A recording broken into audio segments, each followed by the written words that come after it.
1,475 kids.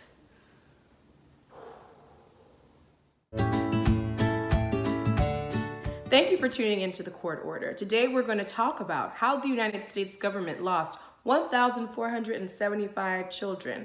But before we do that, it's important to understand what happens to an undocumented migrant child when they come to the United States. When an undocumented migrant child comes to the United States and they're apprehended by Border Patrol, those children are usually interviewed at the border.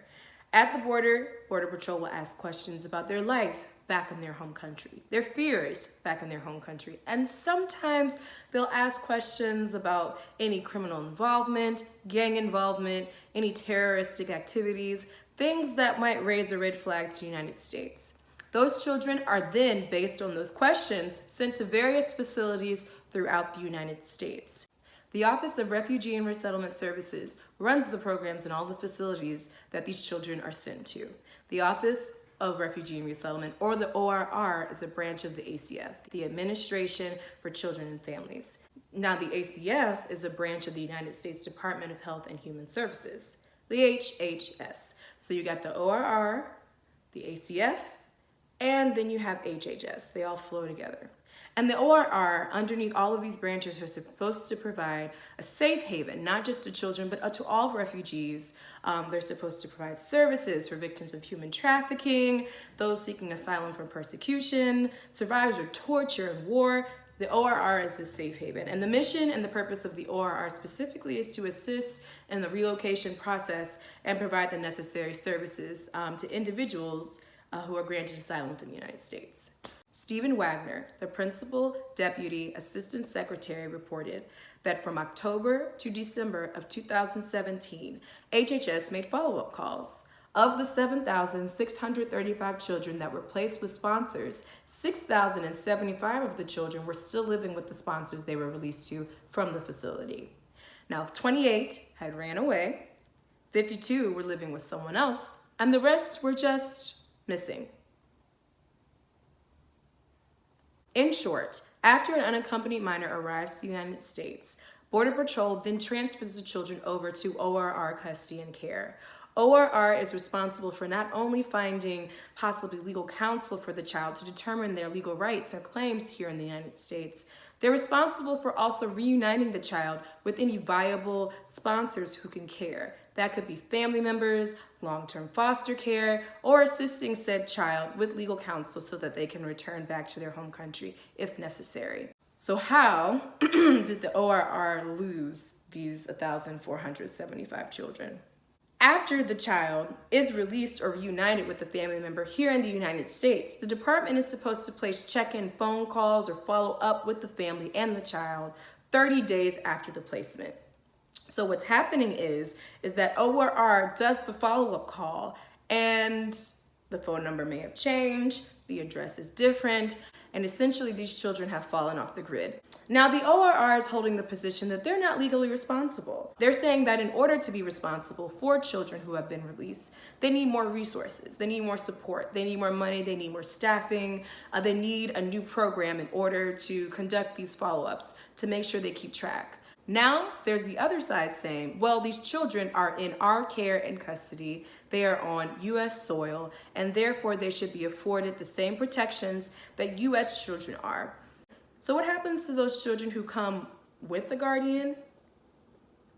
The same happens to children who do come to the United States undocumented with a guardian. They come, if they're apprehended by Border Patrol, they have an interview, but a little something more traumatic happens in that moment. That child will likely be separated from the adult. So are children being separated from their parents at the border? Are families being separated right at the border?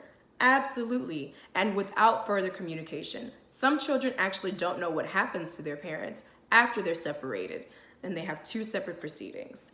In fact, the government can legally do so. Attorney Jeff Sessions stated that if you smuggle an illegal alien across the border, then we'll prosecute you. If you're smuggling a child, then we're going to prosecute you. And that child will be separated from you probably, as required by law.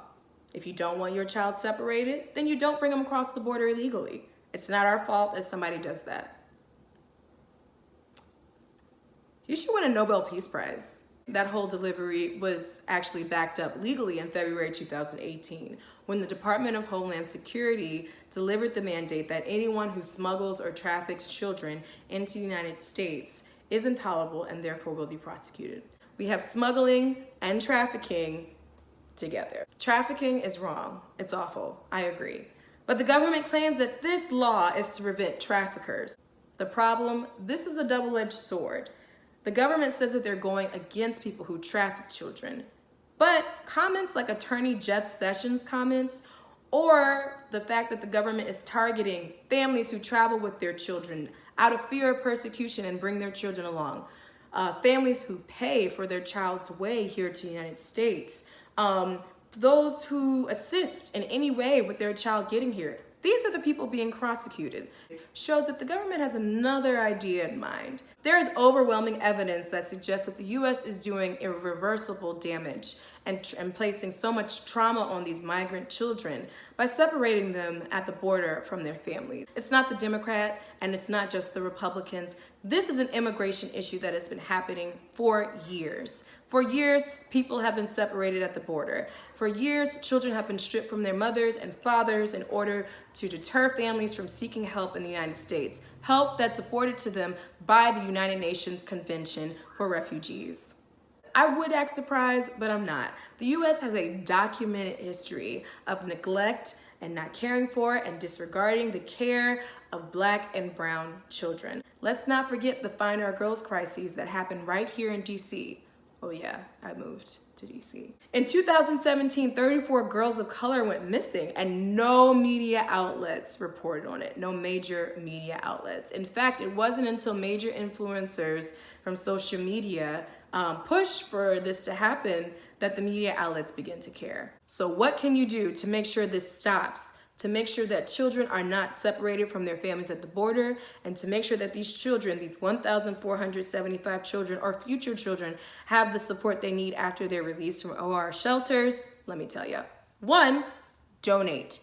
Donate to organizations, both legal, nonprofits, or social service organizations that can support and that do support and do the work of helping undocumented migrant children. There are plenty, but if you need any, please comment below or Google. There's lots of them all over the nation. Second, if you can't give money, I understand, give your time. Volunteer, work on the hotline, come to the legal nonprofits, go to the churches that are helping. Do your part to give in-kind donations to make sure that people are having the support and advocates have the support so that they can do the work. Finally, call your representatives, congressmen, and other local representatives to make sure that they know you oppose this policy. Separating families is not okay.